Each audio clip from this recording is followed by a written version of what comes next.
There we go. We are live now. The internet can see us. So welcome, Mr. Meyer.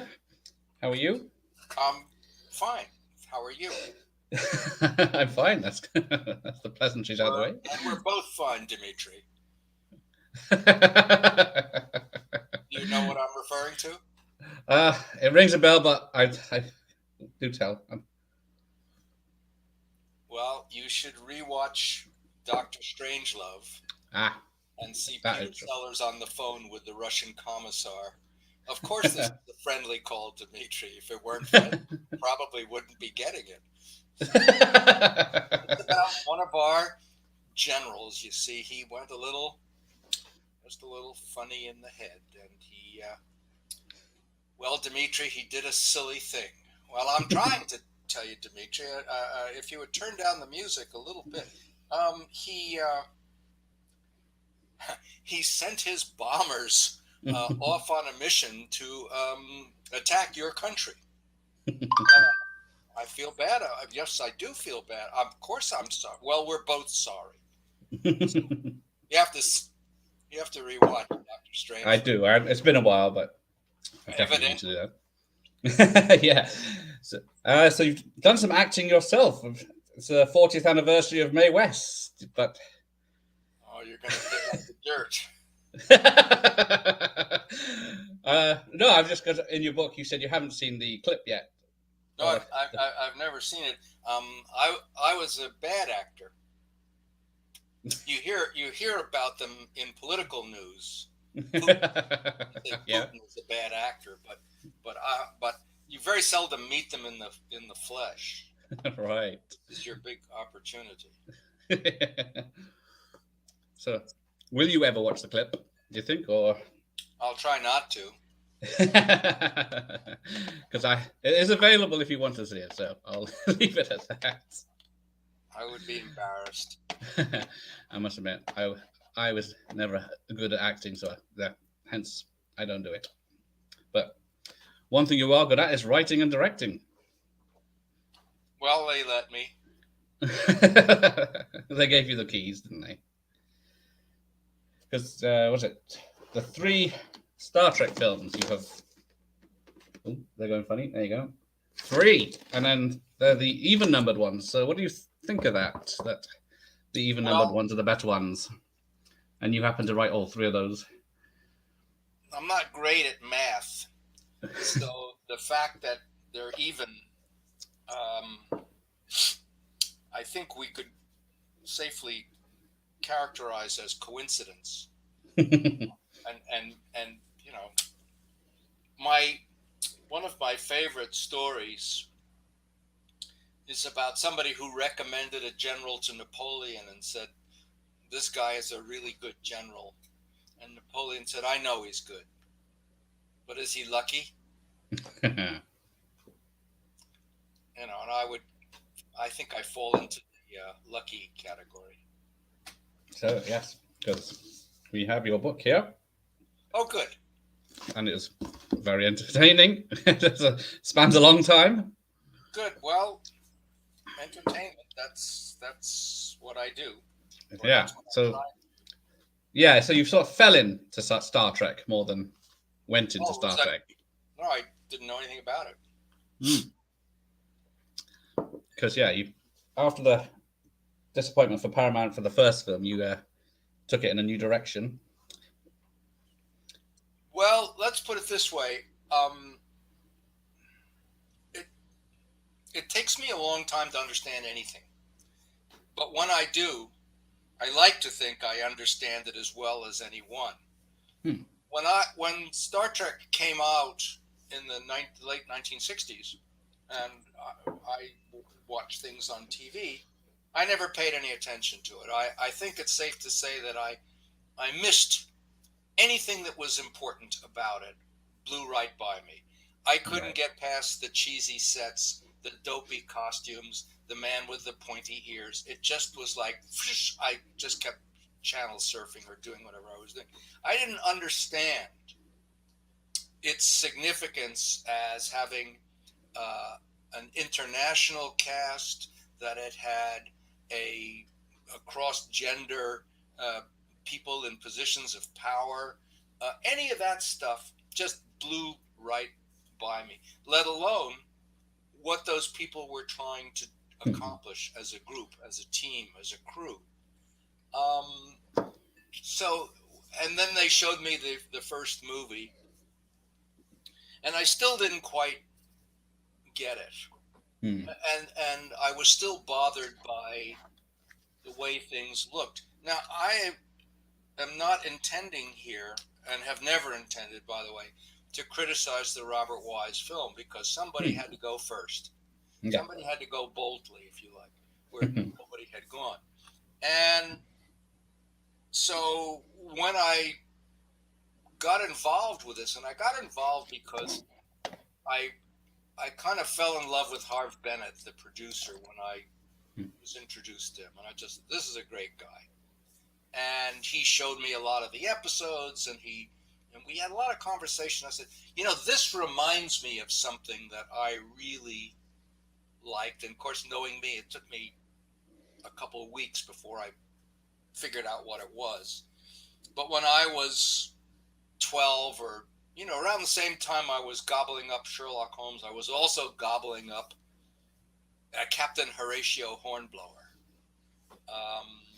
who was the captain in the Royal Navy during the Napoleonic Wars, who had all kind of adventures, and he had a girl in every port. And this scene struck me as pretty cool. And I thought, okay, so Star Trek is Hornblower in outer space. It's the Navy. And I thought, yeah. Okay. By the way, Gene Roddenberry said it's not the Navy.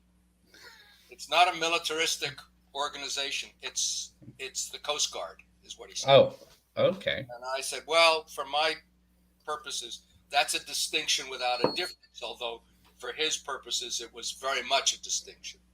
In any case, I said I could really get behind doing Hornblower in space, a movie about destroyers and submarines.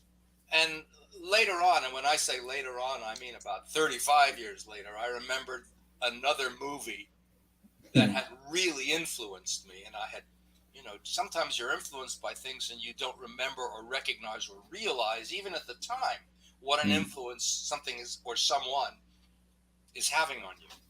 And the influence was a movie called The Enemy Below. Do you know your movie? Do you know The Enemy Below? Yes. Opening echo. Robert Mitchum. And Submarine versus Destroyer. You'll never guess who directed that movie. It's a great trivia question, because no one, it just blows your mind. But Dick Powell directed The Enemy Below. He was very good. He was a good director. Anyway, all of that contributed to the way in, if you like, the way into Star Trek for me. Was we were doing the Navy, we were doing Hornblower in space, we were doing submarines. And once I came to that conclusion, then when I looked at the sets, and I thought, why does it always look like it's a Holiday Inn? Why are they walking on carpet? And, because when I see movies of the space station, everybody's floating. And it doesn't look so living roomy. It doesn't look like the lounge. So the way I wanted it to be was smaller, darker, with a lot of blinking lights, things like that. I suppose when I saw the Ridley Scott movie Alien and got a look at the Nostromo, I thought, yeah, it should look kind of like the Nostromo, a little dirtier, a little grimier. But I was working with all hand-me-down sets. Yeah. So I had to redress those sets as opposed to redesigning them. Okay.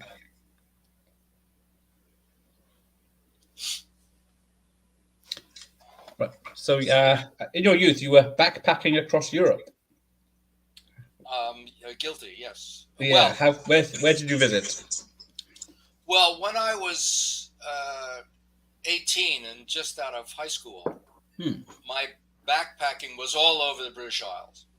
I was all up and down England, Cornwall, Wales, Scotland, Ireland, north and south. Okay. I did not do the islands, the Shetlands or the Hebrides, but I was up at Cape Wrath. I was down at Penzance and Land's End, and I was everywhere from Hastings to Ely to I was just all over. Yeah.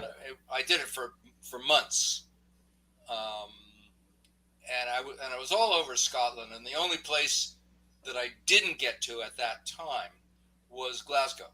Was the only city I didn't get to. But I think I was, Pitlochry, Fort William, Aberdeen. I was wherever it was. I didn't go to John O'Groats either, but I was other places. Not far off. Because you spent a lot of time living in England as well, in London especially. I lived in London from 1987 to 1993 while I was directing, not while I was directing, but while I was preparing, and later while I was editing a movie called The Deceivers for Merchant Ivory with Pierce Brosnan and Keith Michelle and David Robb. And David Robb is the one who reads my Sherlock Holmes books on audio. Ah. So how was it living in London at that time? Did you find it very different to the US? I was the happiest I'd ever been. I was having a great time. I loved it. I loved it. I loved having it. I live in Los Angeles. You want anything, you have to get in a car. But where I lived, you could just walk, Sainsbury's or the newsstand or anything. It was just right in my little neighborhood. I had a great time. And you wanted to see Shakespeare, you just got on the tube and went down to the Barbican and you could see it. And I did all that stuff. And since I read a lot of history and a lot of literature, not exclusively English literature, but a lot of literature, I just could read George Eliot in England, read it in English. Okay. Got that. Okay. Yeah. So you have been a fan of Sherlock Holmes for how long? Since a boy, was it? Reading the stories? I was about 11, I think, when my dad gave me the complete stories. And I really gobbled them up. There's 60 of them, and they go by pretty fast, except for the novellas, which are a little longer. The first one, I don't know if you know, A Study in Scarlet, which is the story of where Holmes and Watson meet. It's really peculiar if you're 11 years old, because you're reading this story and you're with it, and you're in London, and there's Holmes, and there's Watson, and there's a murder, and so on, so on, so on. And then you turn the page, and you're in Utah. You're in Utah. It's a completely different set of characters. I'm 11. I think the only thing I can think is that the printer mistakenly glued the wrong stories together. But I'm also dumb, so I just kept reading because I didn't know what else to do. And then they all come together, and you go, oh, it's all one story. But the way it was figured out was just utterly baffling to me.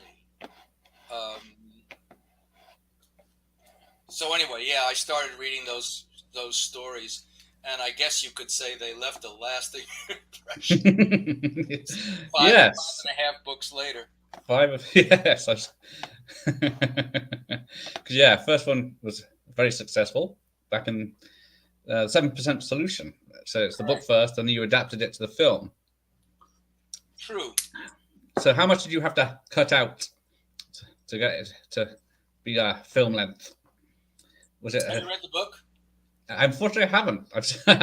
I don't have much time for reading anymore. I used to read, like I used to read the Sherlock Holmes books and Stephen King and such like that. But these days, Well, I the don't have reason I time. ask is because it wasn't so much a question of cutting things out Hmm.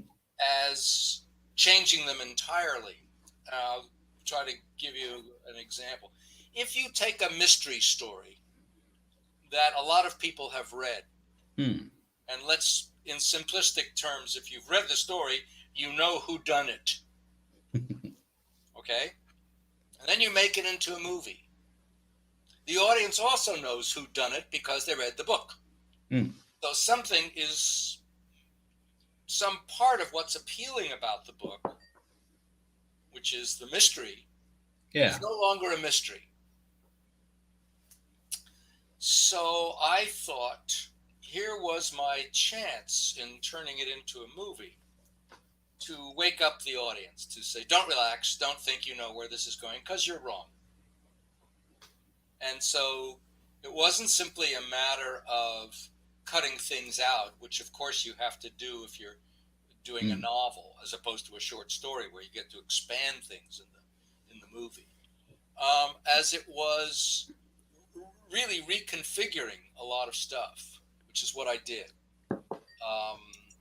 So it isn't quite the same book and movie, although the main elements are definitely the same. This is a novel and a movie about Sherlock Holmes, who, addicted to cocaine, is taken to Vienna for a cocaine withdrawal cure at the hands of Sigmund Freud, who, having been a cocaine user himself, has succeeded in getting off it and is helping other people.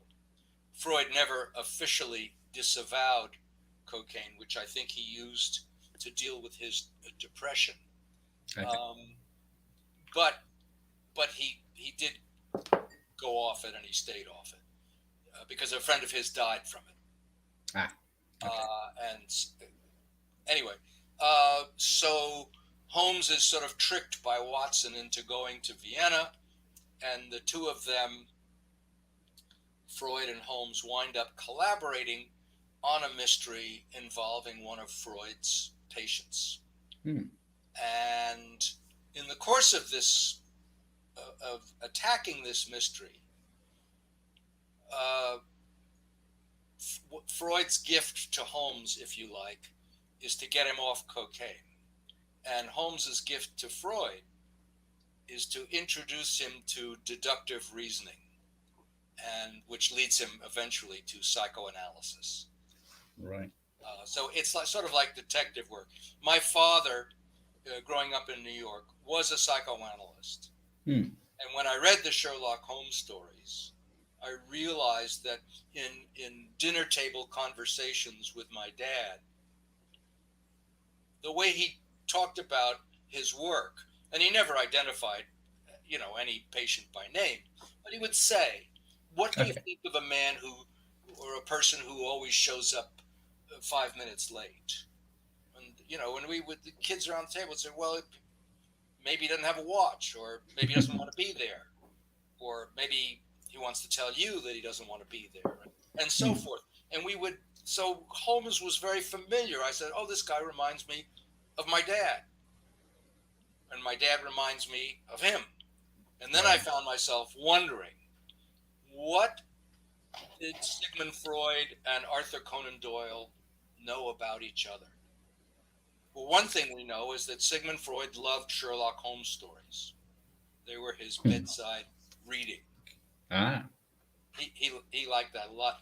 And he had been likened to Sherlock Holmes. He even likened himself at one point to Sherlock Holmes. In one of his case histories, he said, I followed the labyrinth of her mind, Sherlock Holmes-like, until it led so he was so I started, and this began when I was a kid, but then it just sort of continued off and on for years. Did Doyle know Freud? Well, they're both doctors. They both died in the same town, which was London. Right. Within 9 years of each other, Holmes is a cocaine addict. Freud was a cocaine user. Um, and then you find out other things. That Doyle went to Vienna for 6 months to study ophthalmology. Right. And the way Freud was introduced to cocaine was when he wrote a paper with two eye doctors, Königstein and Curler, on the uses of cocaine as an anesthetic during eye surgery. Hmm. That's an awful lot of dots that are begging to be connected. That is true. Yeah. Because the first book you had to get permission to use the Sherlock Holmes character. Yes, I did, and it was no 7% solution. I can tell Because do you have to still do that, or is it? no, It's out. not finished.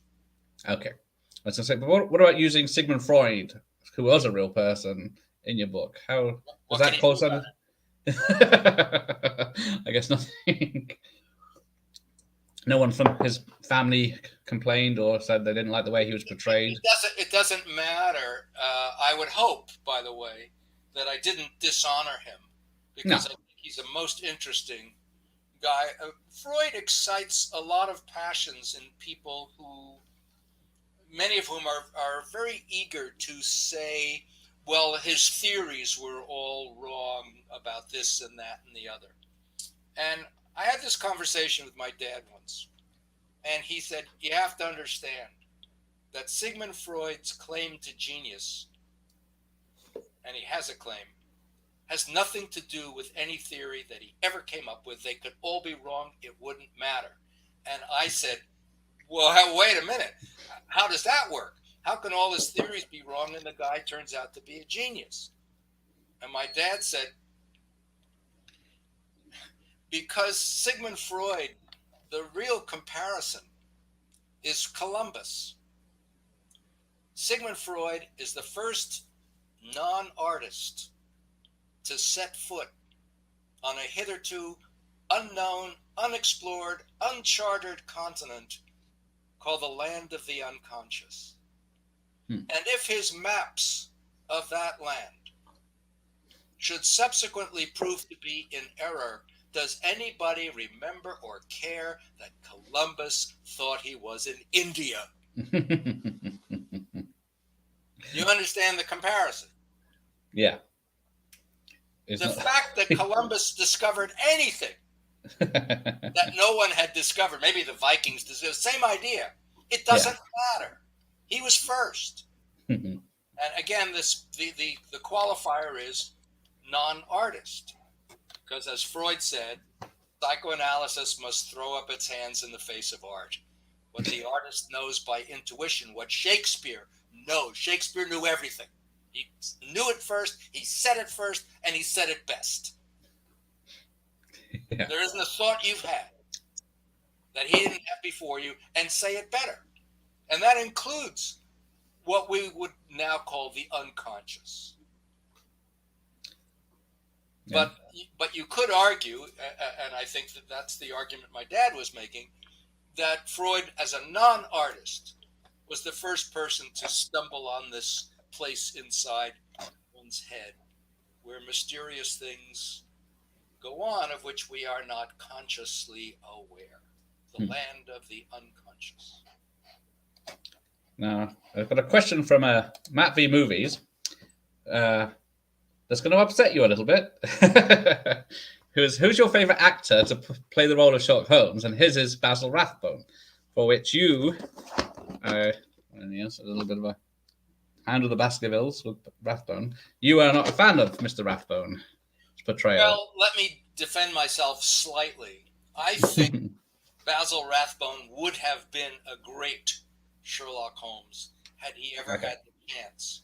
My point is, I don't think he was ever properly given the chance. And I'll give you the simplest example.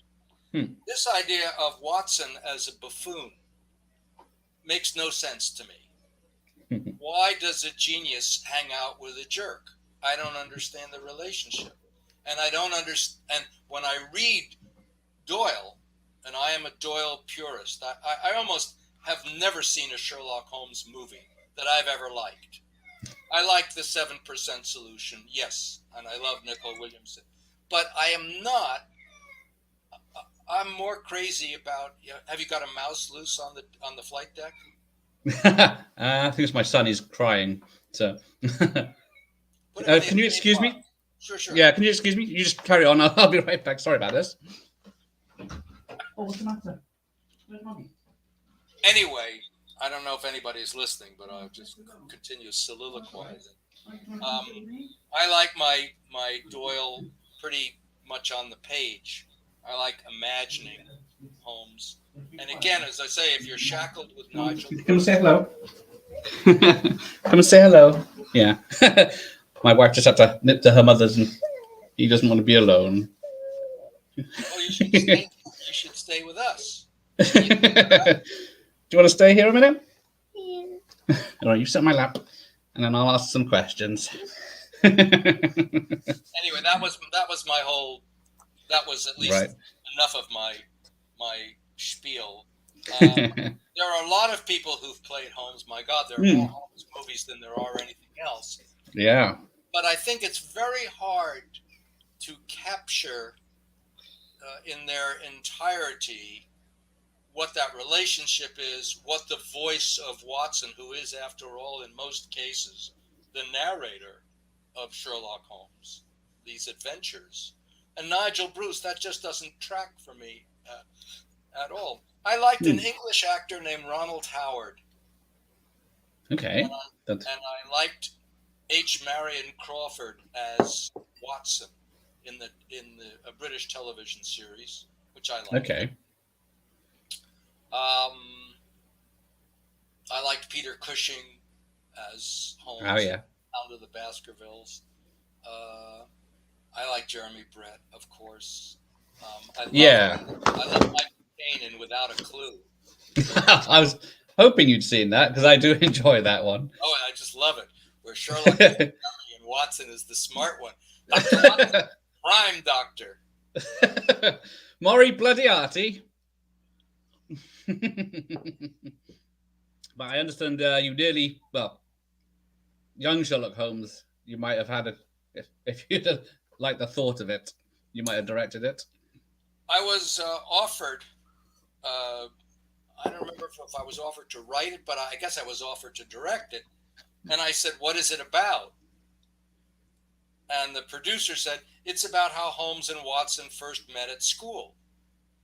And I said, no, they didn't. So, because I know how they met. Everybody who's a Sherlock Holmes fan knows how they met. They met at St. Bartholomew's Hospital when young Stanford brought Watson to St. Bart's to meet a guy who was looking for a roommate. And Holmes looked at him and said, how do you do? You have been in Afghanistan, I perceive. And that's how they met. And I don't want to hear different. And I ain't right. a movie that says different. I do enjoy that movie, but yeah, it does veer violently. Missed it. Yeah, because The Hound of the Baskervilles is his most famous story, but he's barely in it. It's not the best. No. The best Doyle, if people are just interested, because I assume that more people have seen movies than read the stories. Yes. Yeah, but the stories are where the action is. That's where the good stuff is.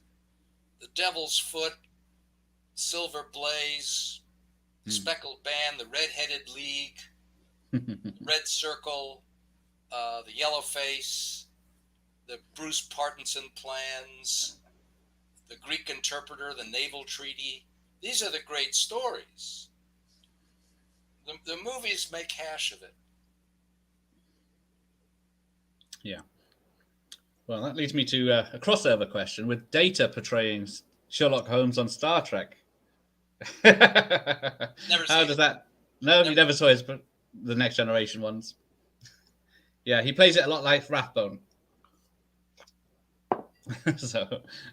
Well, as I said before, Rathbone by himself, if they had if you know, if they had not sort of turned it into camp,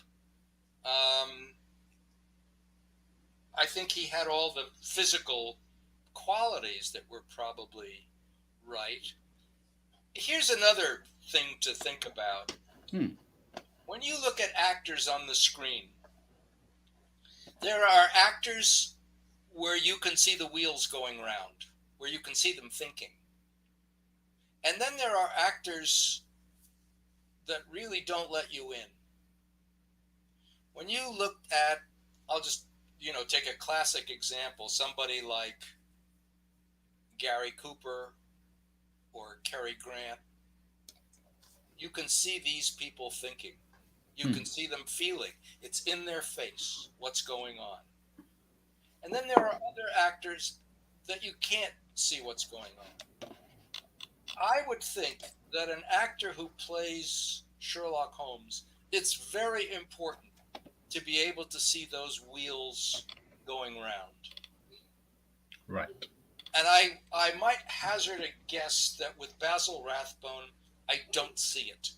I see somebody who looks like Holmes, somebody who talks like Holmes, but I don't see the wheels going round. The face is kind of mask-like. He says the lines. With Nicole Williamson in the 7% Solution, whether he looks exactly right, a sidebar, by the way. If you look, if you read Doyle's description of Holmes, he has a beak-like nose, a hawk-like nose. He's not a conventionally handsome person. And very few actors, I think, do the nose. If Olivier had played him, Olivier was crazy about noses. He would have done the nose. What about the Deerstalker hat? Because that's something that came after the original stories, but that's on your the pictures of your books. Well, my books have a problem, and that is that up to now, there's a coming exception. I have never used the words Sherlock Holmes in the titles because Watson, because Watson never uses Sherlock Holmes in the title. Right. So that's why they always illustrate with Holmes and the Deerstalker to show people that this is a Sherlock Holmes book without saying it. Okay. Yeah. The Deerstalker, Doyle does not use the phrase Deerstalker. He uses a sort of an ear-flapped traveling cap. And Sidney Paget, who was the illustrator of the first, not the first illustrator, but the one who really sort of put him over the top in Strand magazine, Sidney Paget gave him the Deerstalker. Right. Similarly, Holmes never used a curved pipe. He's never described as having a curved pipe. But when William Gillette, the American actor who was the first to portray Holmes on the stage, he found that talking with a straight pipe coming out of his mouth lowered the center of, it was hard to talk. But if he used a curved pipe, then that was easier. And then the American artist, Frederick Dorr Steele, who illustrated the American editions of Sherlock Holmes, he took Gillette as his model and incorporated the curved pipe. And that's where the curved pipe comes from. Right. Fair. Yeah, so there we go. Let's have a look. So, question from the chat. Let's move up to Time After Time. I think that was probably my first film of yours I saw, but back when I was a child, and I've loved it since. Thank you. But we've got a lot of other fans in here. So I've got DVD and Film Bloke. He's on fanboying out because Time After Time is awesome. Thank you. Matthew Binney from Australia is, it's 1 a.m. there. It's a great film. So yeah, that was your first film to direct. Yes, it was. So what was set on the 7% solution, so I could Ah. sort of have some help learning how to do it. And the director, Herb Ross, was very nice because he included me on the entire making of the film. Okay, that's nice. Because you were also there for the making of a love story, if that shows up. Yes, I was the unit publicist. I was the kid. Was you there all the time, or was it just for press stuff to take pictures and write stuff of what's happening? I was there for most of it, yeah, because you're the unit publicist. And so that means you are sort of witnessing everything and collecting anecdotes to put into press releases and generally to keep the public aware of the making of the film and to write biographies of the stars and stuff. Because we used to put out press books for each movie. Which is that question. Yeah. The next question. That Mr. Meyer penned press kits for future Paramount films in studios' New York office. It is entirely true. And Paramount at that time, which was 1968, 1969, 1970s, in that period, was making or either making or releasing or causing to be made some fantastic movies. The Zeffirelli Romeo and Juliet, Lindsay Anderson, If, Richard Attenborough, Oh What a Lovely War, Haskell Wexler, Medium Cool, and all these movies, each one of them, including Love Story or Goodbye Columbus, they're about $2 million a pop. Not not terribly and they were terrific movies, and they were fun to work on. And then the movies started getting bigger, and they made some huge musicals that nobody went to see. Darling Lily and Paint Your Wagon, and just boatloads of money being spent on things that were, I don't know how they would be judged today, but in commercial terms, they were dead on arrival. And what was coming were the 70s and gonzo filmmakers, people who would like Dennis Hopper and Easy Rider and stuff, and every kid with a camera was going out there. And now, of course, it's every kid with an iPhone, because it's become more democratized and less expensive on a certain level to make. But yeah, I was at Paramount when we were turning out these rather interesting movies that hold up very well. By the way, they hold up. Okay, so you in your time in London, did you visit Baker Street? Of course. I knew that'd be a stupid question. One makes the pilgrimage, and outside the tube station now, there's a huge statue of Sherlock. Oh, is that? Oh yeah, gigantic. And then and now in Baker Street, there's a Sherlock Holmes museum that sells all kind of souvenirs. And it used to be, there was a lot of argument as to where is 221. Exactly. And somebody calculated many years ago that 221 Baker Street was the home offices at that time. I mean, not during Doyle's time, but the time when it was being computed, of the Abbey National Building Society, which was a huge, rather beautiful building, where they had to employ 2 secretaries, count them, 2, just to address mail to Sherlock Holmes. They had only one job. Very sorry, Mr. Holmes is out of town. I'll see that he gets the message. Full-time secretaries to do this. And there's a wonderful Penguin book, which I urge your listeners or viewers to acquire. And it's called Letters to Sherlock Holmes. Right.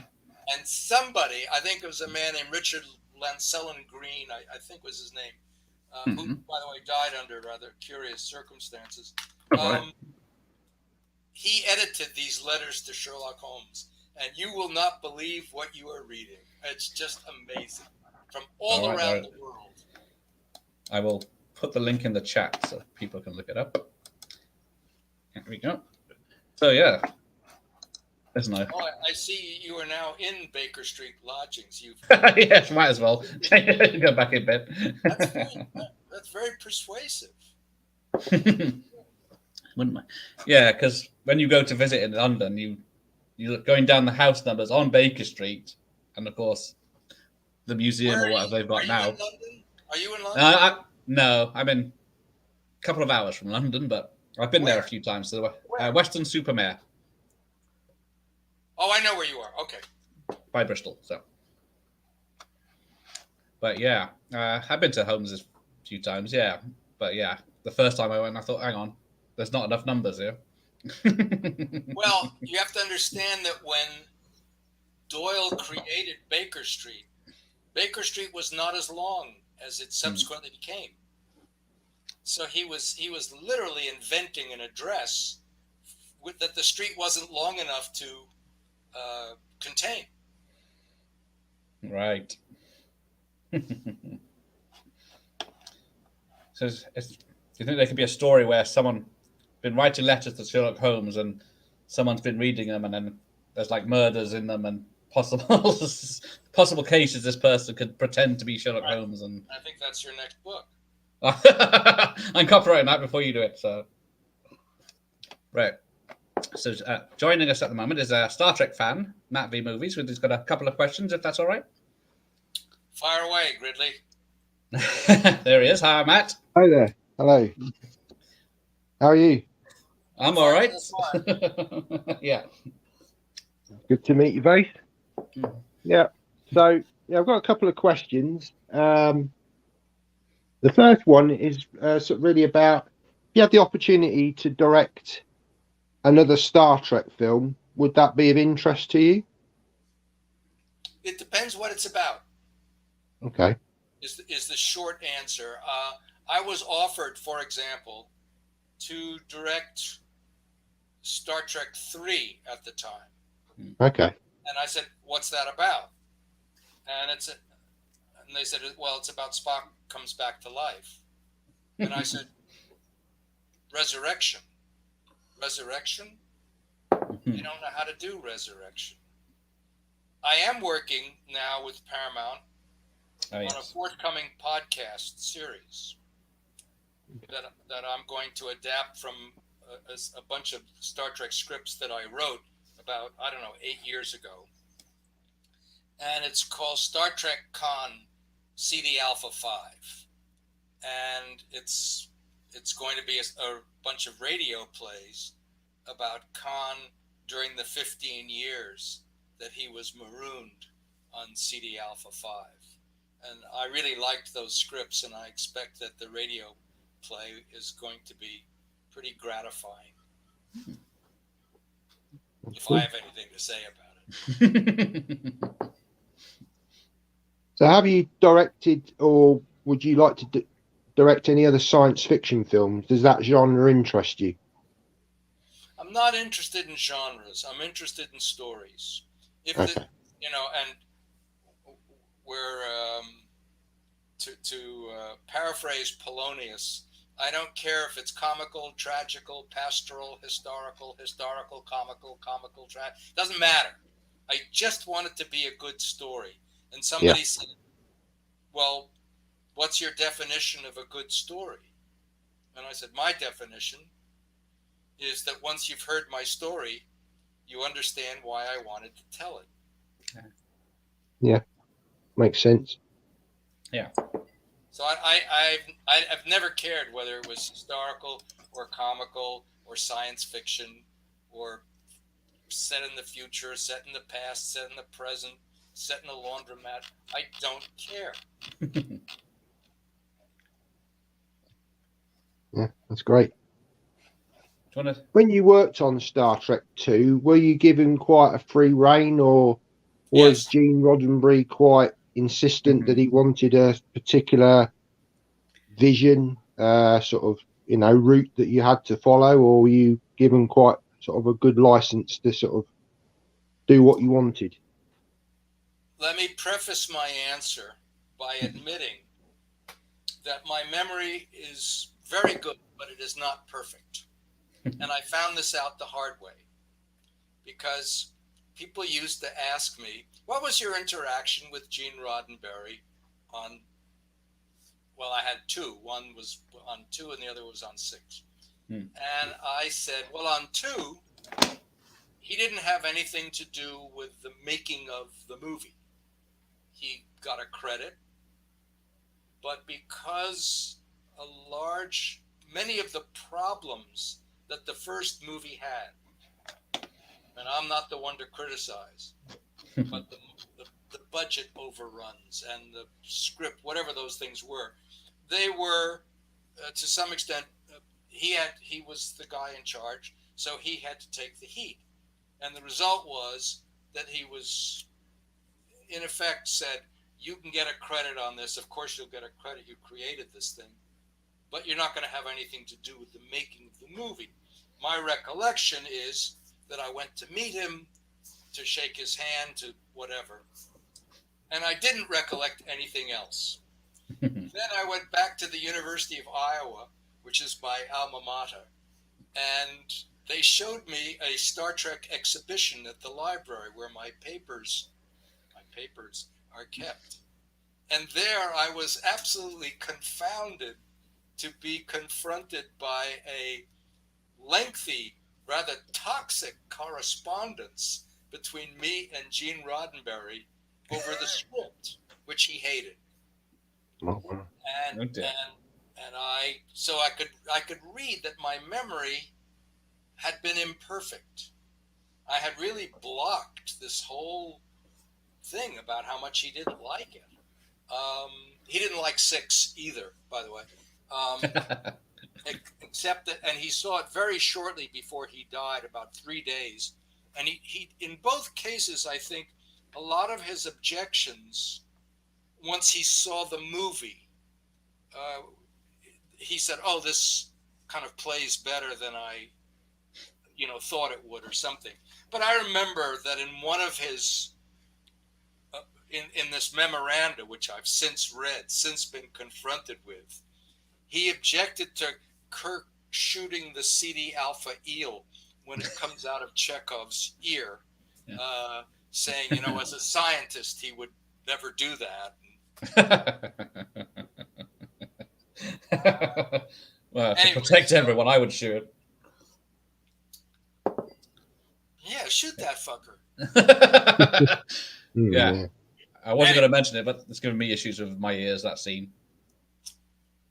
Anyway, so that's the answer, is that, he wasn't part of the filming, that's for sure, of any of the films that I worked on. But I did block all those memorandums. Were not so pleasant between the two of us. Right. Cool. Okay. Thanks, Matt. Yeah, thanks very much. Thank you. Okay. See you later. Thank you. Bye-bye. Bye. Okay. Right. We've got AJ's here. He's got a couple of questions for you, if that's all right. So, there he is. Hello, AJ. Hi, how you doing, Gareth? Thank you for this opportunity. And Mr. Meyer, can I call you Nicholas? You can call me what you like. Okay. Obviously, it's to do with Star Trek. Well, it could be to do with Holmes. It could be. So, how much? I know you sort of covered this at the beginning of this video, but how much did you? I've lost what I'm going to say now. Right. How much research? Yeah, how much research did you do into submarines and submarine warfare with regards to Star Trek 2? Because obviously the battle in the Mutara Nebula and all that is very much submarine-y, isn't it? Well, as I said earlier, sorry? With the movement of the vessels and things like that, and yeah. Well, when I was very young, I became fixated, among other things. I've never lost any of my fixations, by the way. I've added to them. Mm-hmm. I've added to my passions. When I was a kid, I was 5 years old. I discovered Mozart. I'm now 76. I'm not finished discovering Mozart, When I was a kid, I read Sherlock Holmes. I'm not finished with Sherlock Holmes. I'm not finished with Hornblower. I'm not finished with movies. And one of the things that I discovered fairly early on were the novels of Jules Verne. Yep. And among those novels, obviously, is 20,000 Leagues Under the Sea. Okay. Yeah. Yeah. And I don't know if I can show you this or not. Okay. Give it a go. See what You happens can. if I turn this around. Can you? Oh yeah. Let me just see if I'm showing it. Can you see my submarine? I can indeed. Yes. There's my submarine from 20,000 Leagues Under the Sea. That's Can you impressive. see it? I can indeed. Yes. I don't know if he's seeing it. Anyway. Yeah, we saw it. I've and then when Walt Disney made the movie of 20,000 Leagues Under the Sea, I was totally fixated on submarines. So I saw every submarine movie, Run Silent, Run Deep, and again, as I said earlier in the program, The Enemy Below. Yeah. And The Enemy Below really, the Battle in the Nebula is really inspired, I think, a lot by, and of course I saw The Crimson Tide and The Hunt for Red October, but, I was already an adult by that point. But I was also a bug on Jacques Cousteau and his, what was the name of that first Jacques Cousteau movie that everybody loved? It was a documentary, obviously, and it was shot, I believe it was shot by Louis Malle, who, as he liked to say, was photographing fish before he photographed actors. I think it's called Silent World. Yeah. Is the name of the Jacques. Is that right? Have I got that right? Silent World? I will check if I can spell Jacques. Well, you can spell Cousteau. Or just, all right, so we'll all see how good my memory is. It's all right. Silent World of Jacques Cousteau, 1956. There you go. Yeah. So all of that was very intriguing, and I would, take it a step further and say that movies and science fiction are made for each other. Mm-hmm. Just it's a visual medium, and now that you can imagine absolutely anything thanks to CGI. Yeah. I'll tell you a movie that everybody is dying to remake. Speaking of submarines. Uh-huh. And they've just never figured out how to lick the script, is Fantastic Voyage. Have you seen Fantastic Voyage? Yes. A long time ago. Welsh. But do you remember what it is? Yes. Remember the movie? It's a submarine inside a human body. Yeah. And, those were all real sets. But now you could, and their maps were anatomy charts as they're going through arteries and bloodstreams and taking a shortcut through the heart and being attacked by antibodies. Whoever wrote that line for Raquel Welch, help, I'm being attacked by antibodies. that guy was genius. Hand in the Oscar. So would you, if you had the opportunity, write a new version of that then? Of Fantastic Voyage? Yeah. In a heartbeat. There you go. Would you direct it? In a heartbeat. Brilliant. Good to know. So just one last question, if I can. So did you have final say on the uniforms on Star Trek? They prolonged for a long time, didn't they, in films? Yes. Fair enough. How many?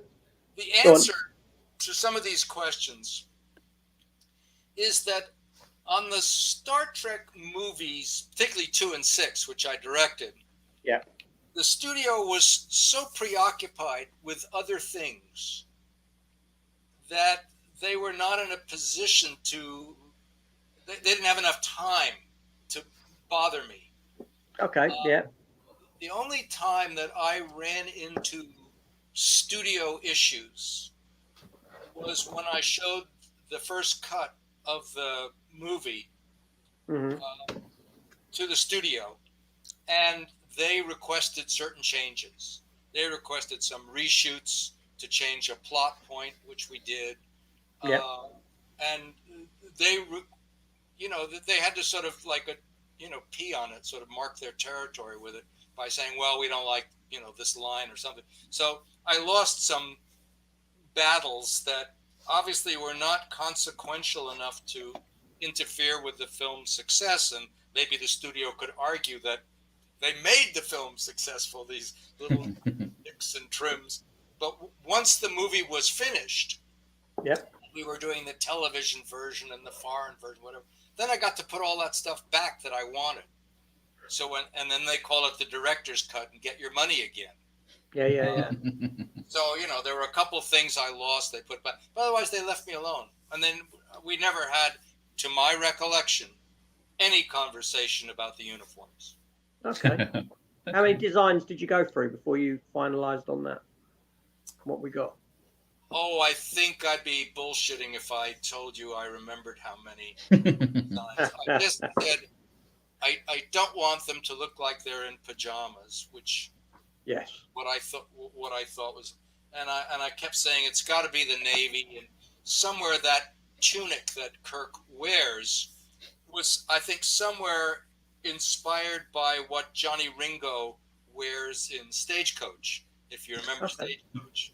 Yeah. That's what John Wayne wore, that curious, I think we were somewhere playing with that. I will tell you that the budget on my movies was so tight that we could not afford pockets in the trousers. Wow. And I kept saying, actors need places to put their hands. And it would be nice if you could shove your hands into your pockets at a certain moment. We didn't have the money for it. I mean, nice. Yeah. So just if I ever do another Star Trek movie, the first thing I'm going to say is my pockets. well, that answered one of my other questions. So, but yeah, just is there anything in Star Trek 2 or 6 that you're not happy with? That if you rewatch it, give me one example, something that you look at and you think, oh, I wish I'd done that differently. In Star Trek 6, there is a scene which can only be compared to waterboarding between Spock and Valeris. That is mentioned in the book, yeah. And I am mortified. It's not funny. It's not funny. I know. My country, and I'm sure my country is not alone in behaving badly, especially lately. But you're not supposed to torture people. And basically what you're seeing in Star Trek 6 is a form of torture. And if I had it to do over again, I would try to find another way to get the information out of Valeris. Oh, that's very interesting. Thank you very much. Thank you for your time. I appreciate it. And, You're welcome. Two fantastic films. Those two that I love and adore. Thank you. And 4 as well that you wrote. Gareth, thank you for your time. Thank you very much for this opportunity. Very much appreciated. No problem. Take care, Eye. Take care. Bye. Goodbye. Bye. All right, let's go on to the next question. Alucard from New Orleans. Any fun stories with John Candy? Because I do Volunteers. I did see on VHS when it first came out, and I've always loved that film. Thank you. But yeah, I know it didn't take off, as it were. It took off enough. It was when it was finished, the people who financed the film thought it was a kid movie, like Splash. But it wasn't a kid movie. It was a college movie, and all the jokes went right by kids because they released it in the summertime.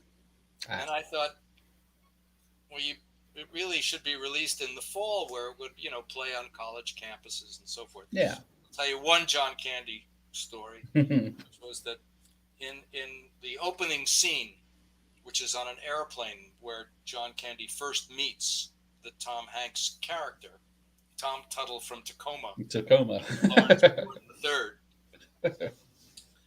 And we rehearsed it in Los Angeles on a couple of folding chairs. And Tom could not keep a straight face while John Candy was doing his stuff. And we just couldn't get through the scene. Ah. And I thought, well, by the time we get to Mexico, which is where we shot the movie, we'll have fixed that problem. So then it's like 5 months later, and there we are on a Boeing jet on the ground outside Mexico City, and he could not sit next to John Candy, and he was like biting the inside of his cheek while John was doing his thing. Fear is victory's fuel. Sit next to me. We're going to turn that, whatever it is. And Tom was like,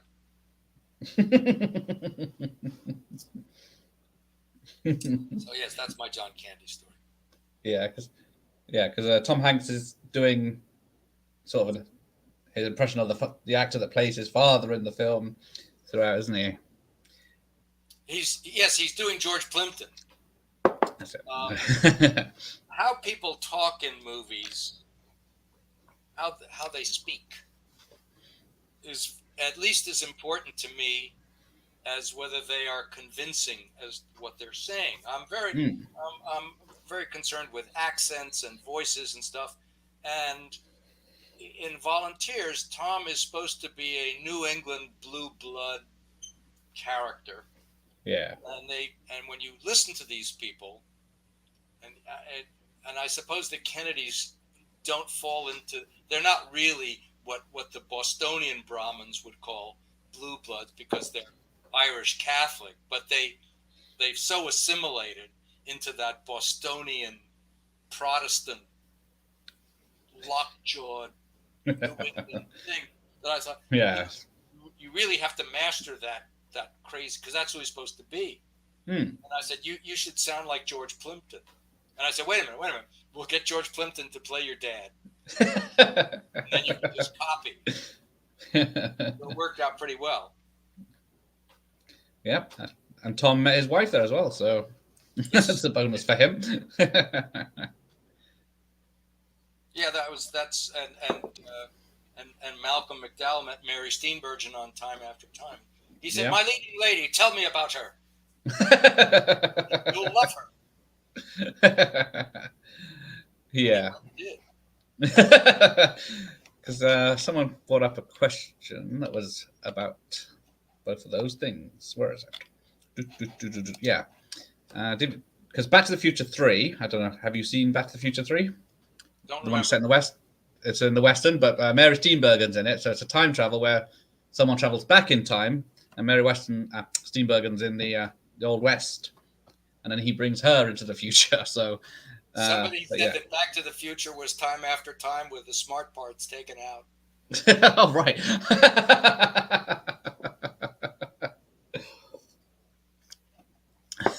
Because where did you film the London streets of Time After Time? Was it just on a backlot, or was it somewhere? It was backlot at Warner Brothers. Okay. Because what was your first day on set as director? Was it? My first day on the set, I think we're talking about Time After Time. Yeah, Time After Time. Yeah. We started in San Francisco. Okay. It's funny because if you check the call sheet, we could find out what the first day was. Right. But at the moment, I'm blanking. I don't remember. No. I just remember being scared stiff for many months. I bet. Yeah. Because is there a sign for Exorcist 4 in the background of one of the movie houses? Yes. What about it? Was that on purpose? Of course. I thought so. I thought it was funny. There was going to be an Exorcist. Yeah. It's like the airplane films with Rocky 17 or whatever they put in. Yeah. We're not far off that. I should have made it Exorcist 10, and I might have. Like you said of your genres, would you do a horror, like a full-on? If there was a good story. Yeah. I think my favorite horror movie is based on a Henry James novella called The Turn of the Screw. And the movie is called The Innocents with Deborah Carr. And it was directed by Jack Clayton, and at least partially written, maybe mainly by Truman Capote. But that scared me more than anything. Okay. Now, have you been like what's called like a script doctor on a few films? Like you did, was it the ending of Fatal Attraction is attributed to you? Well, it's more complicated than that. I worked on Fatal Attraction. Yeah. The ending that I wrote, which was the ending that got the movie greenlit by the studio, is not the ending in the movie. Mm. The audience didn't like my ending. Oh. And so they shot another ending. Right.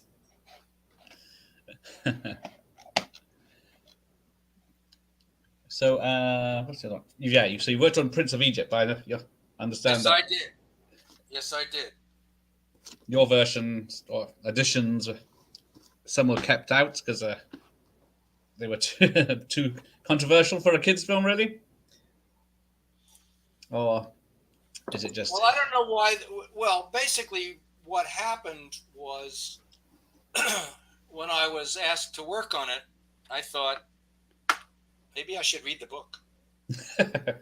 So I got hold of a Bible and I read the first 5 books of Moses. Right. And there was a lot of us sitting around a table. And I said, does anybody know or care that Moses is a murderer? And I said, what? What? And I said, well,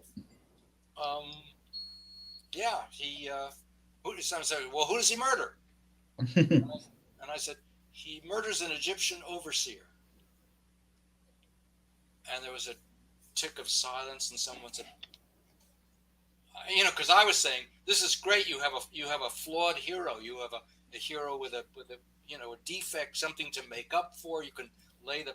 And they said, who does he murder? He says, he murders an Egyptian overseer. And I said, well, and then somebody said, yes, the overseer is beating a slave, and he stops him. And somebody else said, no, not just a slave, his mother. Excited about it. Yeah. And I said, yeah, but that's not what it says in the book. In the book, it's premeditated. It said the Bible says he looked both ways. When it was finished, he buried the body in an earthen pit. I said, and so that's what it says in the book. But the book wasn't good enough, so it was a slave master beating his mother. Okay. I don't know if they fixed that because there was a sequel to the cartoon animation, wasn't there? So I don't know if they changed it for that. But now, yes, The Day After. That's never going to be surpassed as one of the most watched programs ever, is it? Or TV movies. It's the most watched. Yeah, because there's no way. That's not one of them. It's the most watched the most movie in a single night. Yeah. I think the last episode of MASH, right? Yeah. Not strictly speaking a television movie, is also the most. We're not talking about Super Bowls or things like that. But the most watched movie ever made for television. 100 million people watched it in one night. Yeah. I can see why. I know you could have gone out darker and further with some of the subject matter. Well, you could have, but there's a British movie called Threads. That was the next thing I was bringing up. It does go much further. Yeah, I was going to ask if you'd seen that. It made it onto American network television, and ever since the invention of the remote clicker, you have to sort of calibrate or calculate what your viewing audience can withstand before they reach for that thing and change the channel. Yeah. So Threads is probably a much more accurate movie, Right. but I think it's harder for a lot of people to watch. Mm. It's certainly never been shown on American network television, I can tell you. Okay. Yeah. I saw it like, recently. we like to watch, well, I should say that now that network television has given way to streaming, Yeah. we're in our own golden age of amazing programming, and it's not censored the way it was. Definitely. I'm sure they'll find new ways to censor it, but basically, you can now depict more or less anything, and you have. But back then, you couldn't say the word virgin on television. Right. You couldn't you just and sex or anything controversial, because the business of network television is to sell advertising. Yeah. By the time the day after, by the way, went on TV, there were no advertisers. They'd all left.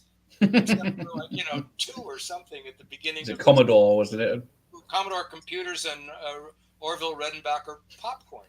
But all the big companies, General Motors, General Mills, General Foods, all the generals had fled. They didn't want to do this movie about nuclear war. Maybe your viewers don't know that that's what it was about. It was about the war between the United States and the Soviet Union.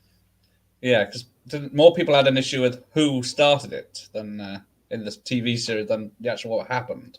I think what's fair to say is that nuclear war is such a terrifying prospect that even though we're now on the brink of it, Yeah. I mean, you can laugh, but yeah, as of this morning, what you got? President Biden assured, what's his name, Putin, that if he resorted to, quote, unconventional weapons, like nuclear weapons, that the United States would respond with consequential weapons of its own. This is how close we are, folks. Yeah, back to the 80s. To Armageddon. We're all hanging by a nuclear thread, but nobody wants to think about that. Understandably, nobody wants to think about it. I don't want to think about it, but so it would be easier for people to go on about, well, who started it? Anything but talking about it. Because at the end of the day, when we all go bye-bye, it won't matter who started it. It won't matter. These are weapons that can never be used. They can never be used. We have enough firepower now to annihilate every man, woman, and child on the face of the earth. What is that, 5 billion people? Yeah. 54 times over? Something like that? It's like stupid, isn't it? That's plenty of nukes. That's enough nukes to go around. And all it takes is one miscalculation. Okay. There have been 2 nuclear bombs dropped in the United States. They didn't go off. Oh, right. Okay. There's a Russian colonel, I guess it was back in the 80s, who was assured that there were incoming missiles from the United States coming into the Soviet Union. Okay. And he declined to push the button. And it turned out it was birds. Oh, great. So we are more terrifyingly close to getting rid of ourselves than most people can bear to imagine, let alone get anybody to do anything about. When in the wake of the day after, which is arguably the most worthwhile thing so far that I've gotten to do with my life, Okay. the President of the United States, Ronald Reagan, changed his mind about a winnable nuclear war. He had come to power believing that there was such a thing. He saw the movie freaked him out, And he wound up going to Reykjavik, Iceland, and meeting with Premier Gorbachev, who just died, and signing the Intermediate Range Missile Treaty with him. This is the only nuclear treaty ever signed, which resulted in the actual dismantling of nuclear weapons in Russia and in the United States. Our fearless pussy grabber in chief has walked out of that treaty. Oh, yes. So now everybody's building more bombs. Ah. Yeah, have another sip. Yeah. I'll chug it. Yeah. Okay. So. Are we getting toward the end here, folks? Because I got. Are we getting toward the end of this conversation? I have to ask. Yeah. Whenever you're ready. I'll give you 10 more minutes. Sold. Okay. Let's go quick then. Tomorrow Never Dies. Roger Spottiswoode is your brother-in-law, or was? Yes, or? he is. Yes, he is. And you did some writing for that film? I tried. I was brought to London with a bunch of other writers to work on it. And we were told, the reason we want you here is, what does the villain want? Right. And remember two things. One, he's already wanted the Golden Fort Knox, control of atom bombs, control of outer space, control of the oceans, And number two, keep it simple. Okay. And so I had one of my intermittent brainstorms, and I walked in, I said, okay, I've got the answer. And I said, James Bond movies have all the formality, really, of an English sonnet. They're highly structured. Start with the amazing stunt, followed by the amazing title sequence, followed by Bond banters with Moneypenny. Bond goes to see M, gets the assignment. Then there's action sequence, action sequence, action sequence, and then Bond meets Mr. Big in his lair, wherever.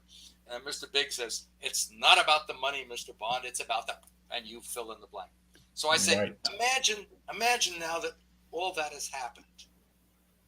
And Bond and Mr. Big are facing off, and Mr. Big says that everything that's happened to you up to this point, Mr. Bond, was a kind of test to see if you were the kind of man I need. Because I think, Mr. Bond, that when you get to know me, you'll find that fundamentally I'm a people person. There's too many of them. And he pushes a button, and all these screens in his lair come up with every image of overpopulation that you can imagine. Famine in Ethiopia, traffic jams in LA, you name it. He says, I am trying to save planet Earth.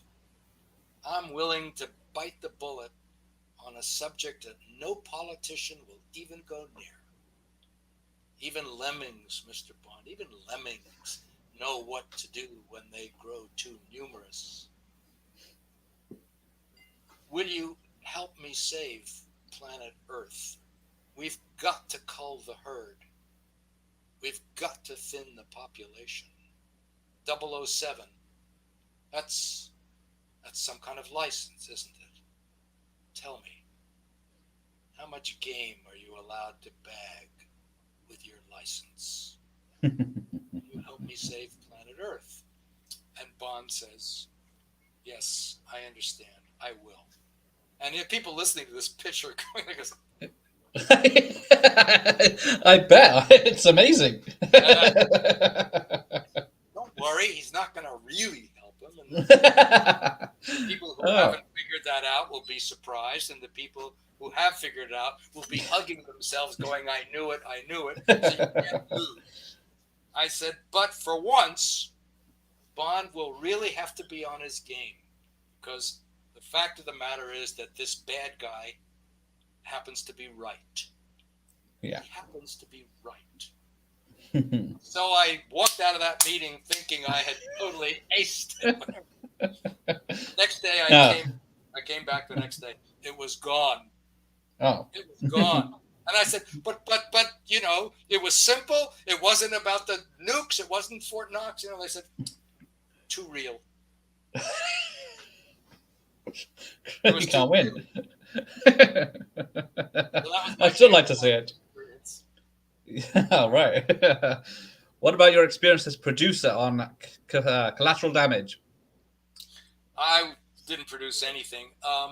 My closest friend came up with a story that he wrote as a screenplay. I think he wrote as a screenplay, and we sold it to Warner Brothers for a lot of money.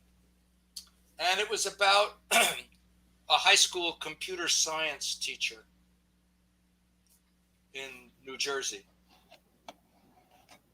whose wife and child are among the victims of the Lockerbie bomb. Okay. And he literally goes to the airport to pick them up from a vacation and learns that the plane has crashed, that his wife and kid are dead, and it was a bomb. And then he finds out on ABC Nightline who planted the bomb, and he keeps waiting for the government, somebody to do something. And somebody explains to him, well, it's not going to happen. That's not the way things work.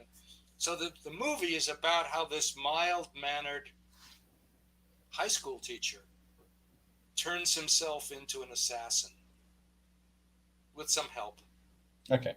And goes into Libya and finds the guys who did this. Right. So Warner Brothers buys it, and they're starting to talk about casting. Yeah. Okay. And somebody says, now remember, this guy is not Arnold Schwarzenegger. Cut. It's Arnold Schwarzenegger. And the whole thing gets changed around like crazy. And it was supposed to be somebody like Tom Hanks. It was supposed to be a Jimmy Stewart, an everyman person. Yeah. Becomes this. That was the sort of cool, but of course they wrecked it. Yeah. Okay. All right. Oh, never mind. Let's have a look. Because I was going to mention Invasion of the Bee Girls, but I guess you don't want to talk about that. So. We can talk about Philip Roth. Oh, yeah. What's that? What is it? Sorry, Philip Roth. Yes. Oh, yeah, sorry. What about, was he the producer? Okay, never mind. We won't talk about Philip Roth. I'll check on that. That's it. Vendetta, the HBO. Now I saw that because I went in blind, so I didn't read up anything about it, and I thought, oh, it's a Christopher Walken, it's gangsters, and I thought, but yeah, that's a harsh tale, especially it's based on reality. Oh, it's all true. It's all true. Vendetta is the true story of the largest lynching in American history, which is not, as I assumed, about the lynching of black people, but of Sicilians in New Orleans in 1891.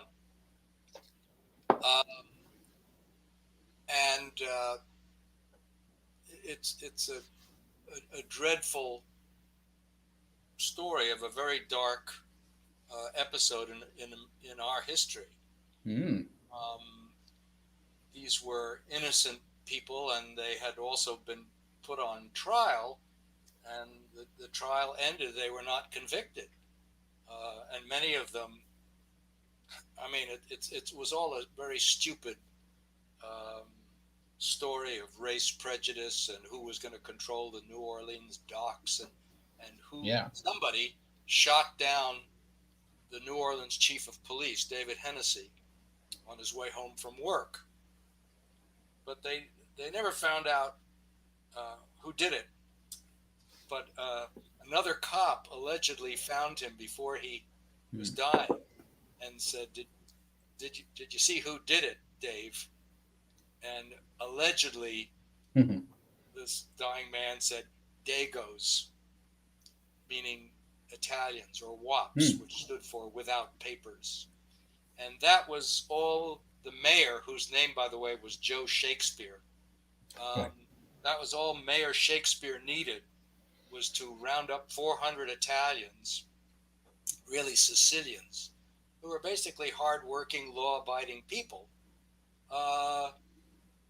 indict 19 of them, put 9 on trial, and the chief defendant was a man named Becca, who controlled the New Orleans docks. He had a great business importing fruit from Central and South America and distributing it up the Mississippi. And he was at the theater watching Lily Langtry when the guy was shot. So, you know, he couldn't have been there. He had nothing to do. Anyway, it's a terrible, terrible story. Yes. But yeah. Like I said, it was a shock because I wasn't expecting. I knew nothing about that or the history, but then once it got to the end. Neither did I, by the way. Neither did I. Sorry? It's not. Okay. I didn't know it either.